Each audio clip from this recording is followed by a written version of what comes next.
Hello everyone, welcome to coding for dev. तो आज की वीडियो में आपको बताऊंगा असाइनमेंट ऑपरेटर के बारे में। जैसे हमने पिछले वीडियो में हमने लॉजिकल ऑपरेशंस के बारे में पढ़ा था, इस वीडियो में असाइनमेंट ऑपरेटर के बारे में पढ़ेंगे।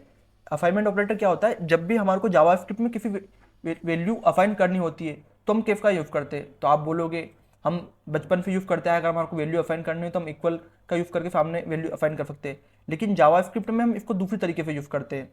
लेकिन मान लो आपका एक बेसिक वैल्यू है, वेरिएबल है, ऑपरेटर वैल्यू है, तो अगर आपको उसको वैल्यू देनी है तो इस पे बहुत सारे इसके शॉर्टकट भी है जिससे आप डायरेक्टली वैल्यू दे सकते हो। ओके, तो अगर आपको सिंपल अगर आपको वैल्यू देनी है कि आपका एक्स है, एक्स की वैल्यू है x+5, यानी जो x है वो x में और कुछ इंक्रीमेंट हो रहा है, तो आप जावास्क्रिप्ट में क्या कर सकते हो? आप प्लस इक्वल टू का यूज कर सकते हो।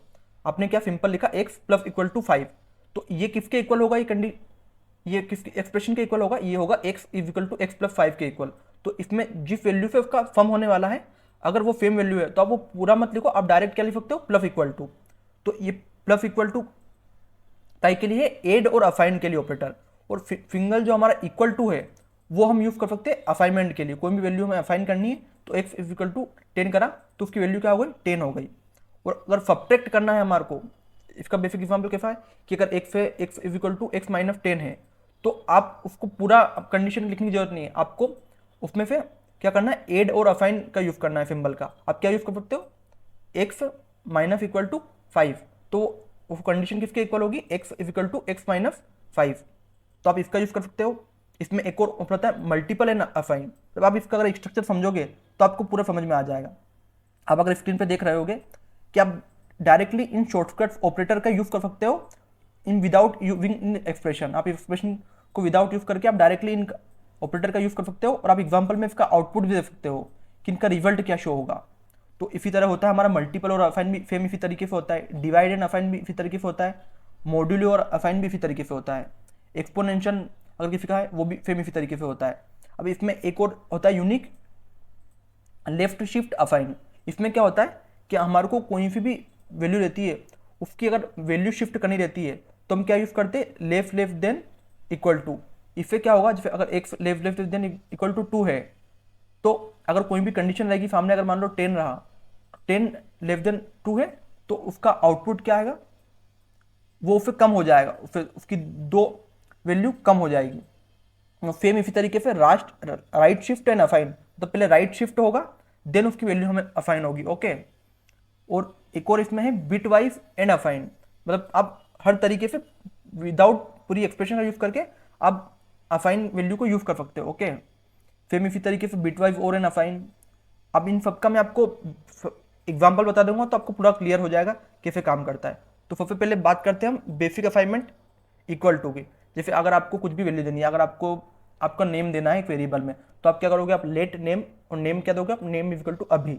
तो हमारा नाम क्या है? नेम के अंदर हमारा क्या स्टोर हो गया है? अभी स्टोर हो गया है।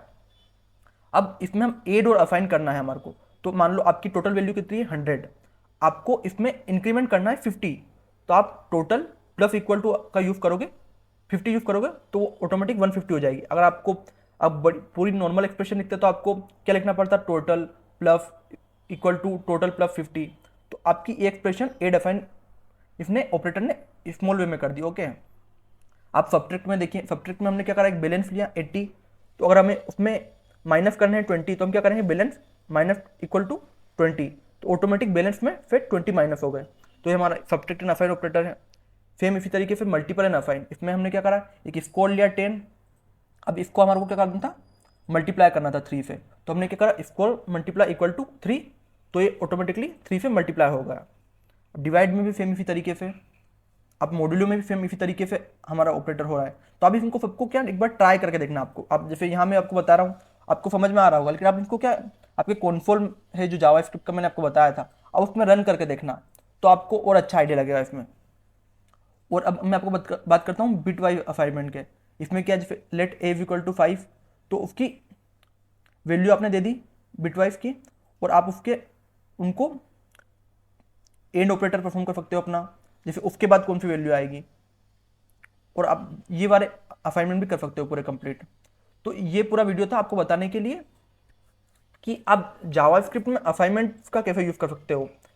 क्योंकि ये बहुत ज़्यादा जरूरी होती है, कुछ भी वैल्यू अफाइन करते हैं तो हम बहुत जगह यूज़ करेंगे। तो आप नॉर्मल एक्सप्रेशन ना लिख के आप पूरा इनका अर्थमेटिक असाइनमेंट ऑपरेशन का यूज़ कर सकते हो। ओके, तो अगर आपको कुछ भी डाउट है इस वीडियो से कुछ असाइनमेंट ऑपरेटर से रिलेटेड तो आप कमेंट कर सकते हैं। और इसी तरह की और वीडियो देखने के लिए कोडिंग फॉर डेव को सब्सक्राइब करें। Thank you for watching.